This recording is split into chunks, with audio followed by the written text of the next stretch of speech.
पुण्यातील दुर्घटनेच्या नंतर इतर एसटी डेपोमध्ये सुरक्षा यंत्रणा सतर्क झाल्याचं चित्र आहे। बारामती स्थानकामध्ये विशेष उपाययोजना करण्यात आल्या आहेत। बारामतीतल्या बस स्थानकावर सुरक्षा व्यवस्था कशी आहे आणि त्याबाबत महिलांना काय वाटतं हे जाणून घेतलंय आमचे प्रतिनिधी नवनाथ बोरकर यांनी।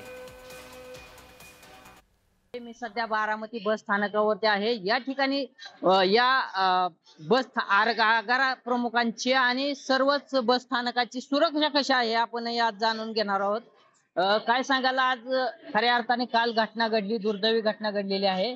बारामती बस स्थानकावरती कशा पद्धतीने सुरक्षा आहे? बारामती बस स्थानकावरती आमच्या जवळजवळ 10 ते 11 सुरक्षा रक्षक आहेत आणि त्यांची दिवसा 3 असतात आणि रात्रीचे 3 लोक गस्त घालतात। सगळा पूर्ण परिसर आम्ही त्यांच्याकडून पिंजून काढतो। परत समोरच्या परिसरामध्ये दिवस रात्रभर ते गस्त घालतात। शिवाय पोलिसांचे पण आम्ही एक कक्ष उघडून दिलं आहे पोलिसांना करता। त्यांचा एक माणूस डेली असतो या ठिकाणी।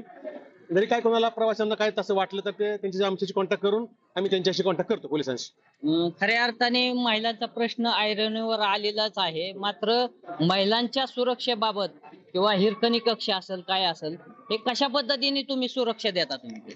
हो, आम्ही या डेपोमध्ये स्टँडला एक हिरकणी कक्ष उभारलेला आहे आणि दिवसभर आमचे कर्मचारी आम्ही पाणी करत असतो। आम्ही स्टँड इन्चार्ज म्हणा, मी ETA आहे, या ठिकाणी काम करतो गेले 4 महिने झाले। तर आम्ही वरचीवर पाणी करत असतो, गस्त घालत असतो।